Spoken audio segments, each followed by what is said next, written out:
Okay, hello everyone. Here I want to provide a tutorial on how to turn off Auto Updates app in Playstore on Samsung Galaxy A15 device. Some users simply prefer to have manual control over application updates.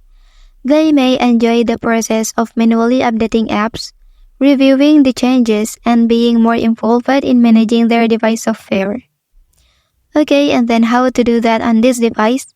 Let's go to the tutorial. First thing first, you have to go to the Play Store application on your device. Okay, and then here you can tap on Profile icon. And then you can select Settings option.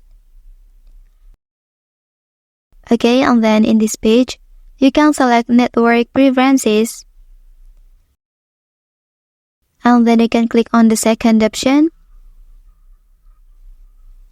After that, here you can choose to tap Don't Auto Update Apps. Okay, and then the Auto Update on Play Store is successfully turned off. Well, that's the tutorial on how to turn off Auto Updates app on Play Store on Samsung Galaxy A15 device. If you are helped by this video, don't forget to like and subscribe to get other information from this channel. Thank you.